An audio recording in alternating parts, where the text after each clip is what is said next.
राधे राधे मित्रों, वैशाख मास महात्म्य के चौथे अध्याय की कथा हम सुन चुके थे। अब शुरू करते हैं 5वें अध्याय की कथा, जो है यम ब्राह्मण संवाद और नरक तथा स्वर्ग में जाने वाले कर्मों का वर्णन। ऋषियों ने कहा, हे सूत जी, इस विषय को पुनः विस्तार के साथ कहिए। आपके उत्तम वचनामृतों का पान करते करते हमें तृप्ति नहीं होती है। सूत जी बोले, हे महर्षियों, इस विषय में एक प्राचीन इतिहास कहा करते हैं, जिसमें एक ब्राह्मण और महात्मा धर्मराज के संवाद का वर्णन है।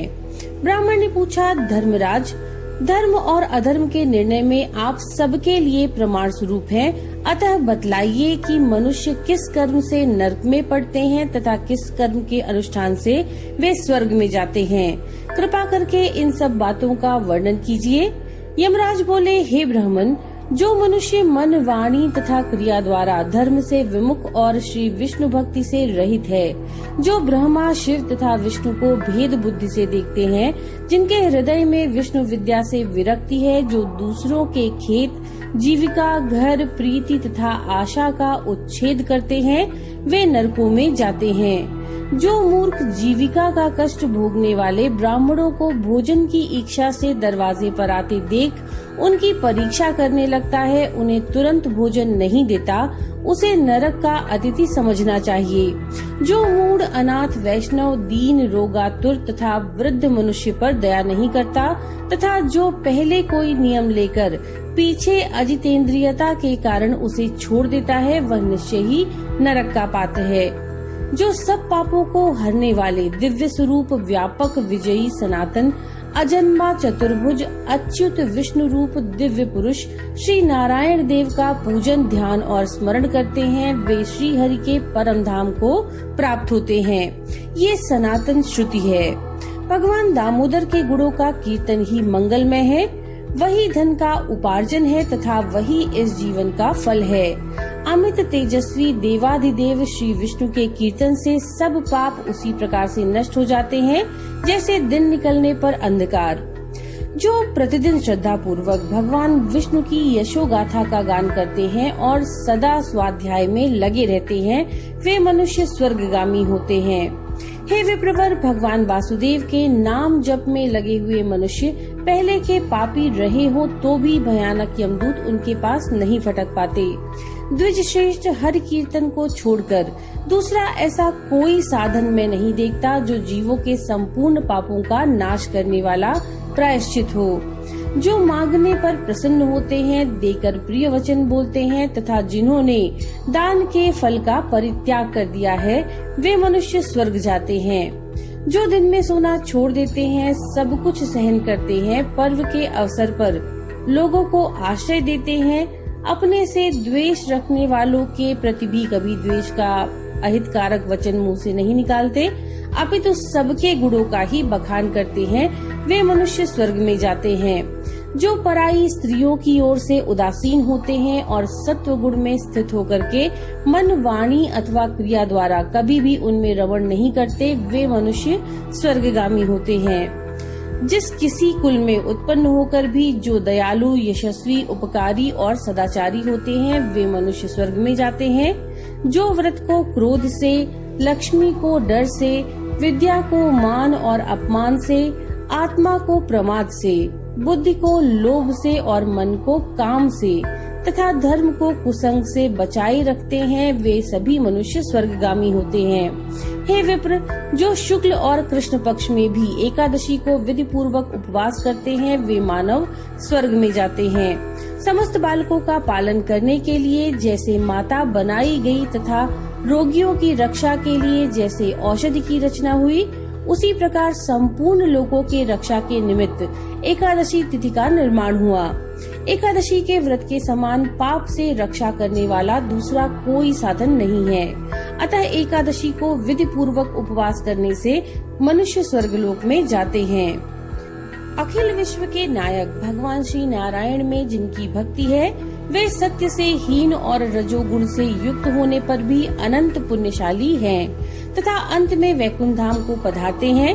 जो वेतसी, यमुना, सीता तथा पुण्य सलीला गोदावरी का सेवन करते हैं और सदाचार का पालन करते हैं, जिनकी स्नान और दान में सदा प्रवृत्ति है, वे मनुष्य कभी भी नर्क के मार्ग का दर्शन नहीं करते। जो कल्याणदायिनी नर्मदा नदी में गोते लगाते तथा उसके दर्शन से प्रसन्न होते हैं, वे पाप रहित होकर के महादेव जी के लोक में जाते हैं और चिरकाल तक वहां आनंद भोगते हैं। जो मनुष्य चंबल नदी में स्नान करके शौच संतोषादि नियमों का पालन करते हुए उसके तट पर विशेषतः व्यासाश्रम में 3 रात निवास करते हैं, वे स्वर्गलोक के अधिकारी माने गए हैं।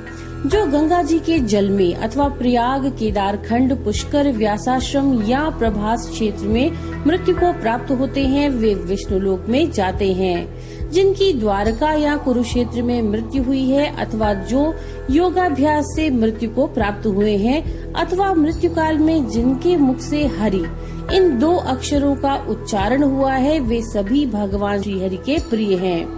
विप्र जो द्वारकापुरी में 3 रात भी ठहर जाता है, वह अपनी 11 इंद्रियों द्वारा किए हुए सारे पापों को नष्ट करके स्वर्ग में जाता है।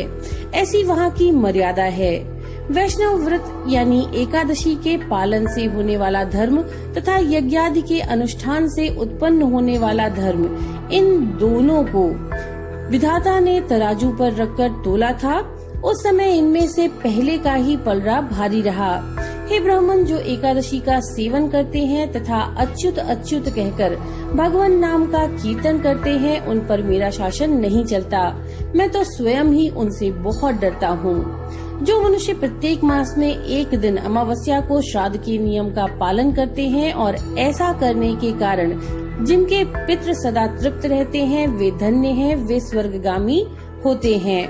भोजन तैयार होने पर जो आदर पूर्वक उसे दूसरों को परोसते हैं और भोजन देते समय जिनके चेहरे में रंग में परिवर्तन नहीं होता, वे शिष्ट पुरुष स्वर्गलोक में जाते हैं। जो मृत्युलोक के भीतर भगवान श्री नर नारायण के आवास स्थान बद्रिकाश्रम में और नंदा यानी सरस्वती के तट पर 3 रात निवास करते हैं, वे धन्यवाद के पात्र और भगवान श्री विष्णु को प्रिय होते हैं। हे ब्राह्मण, जो भगवान पुरुषोत्तम के समीप यानी जगन्नाथपुरी में 6 मास तक निवास कर चुके हैं, वे अच्युत स्वरूप हैं और दर्शन मात्र से समस्त पापों को हर लेने वाले हैं। जो अनेक जन्मों में उपार्जित पुण्य के प्रभाव से काशीपुरी में जाकर मणिकर्णिका के जल में गोते लगाते हैं और श्री विश्वनाथ जी के चरणों में मस्तक झुकाते हैं, वे भी इस लोक में आने पर मेरे वंदनीय होते हैं। जो श्री हरि की पूजा करके पृथ्वी पर कुश और तिल बिछाकर चारों ओर तिल बिखेरते हैं और लोहा तथा दूध देने वाली गौ का दान करके विधि पूर्वक मृत्यु को प्राप्त होते हैं, वे मनुष्य स्वर्ग में जाते हैं।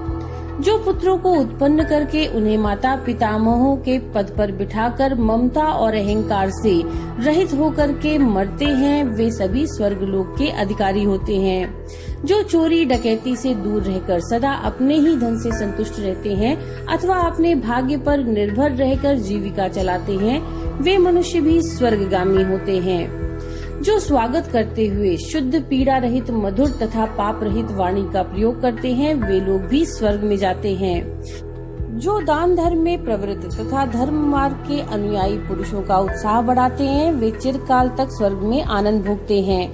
जो हेमंत ऋतु में सूखी लकड़ी, गर्मी में शीतल जल और वर्षा में आश्रय प्रदान करते हैं, वे स्वर्गलोक में सम्मानित होते हैं। जो नित्य नैमित्तिक आदि समस्त पुण्य कालों में भक्ति पूर्वक श्राद्ध करता है, वह निश्चय ही देवलोक का भागी होता है। दरिद्रता का दान, सामर्थ्यशाली की क्षमता, नौजवानों की तपस्या, ज्ञानियों का मौन, सुख भोगने के योग्य पुरुषों की सुखेच्छा निवृत्ति तथा संपूर्ण प्राणियों पे दया, ये सद्गुण स्वर्ग में ले जाते हैं। ध्यान युक्त तप भवसागर से तारने वाला है और पाप को पतन का कारण बताया गया है। ये बिल्कुल सत्य है, इसमें संदेह की गुंजाइश नहीं है। हे ब्राह्मण, स्वर्ग की राह पर ले जाने वाले समस्त साधनों का मैंने यहाँ पर संक्षेप से वर्णन किया। अब तुम और क्या सुनना चाहते हो? तो ये थी वैशाख मास महात्म्य के 5वें अध्याय की कथा। नमो नारायण।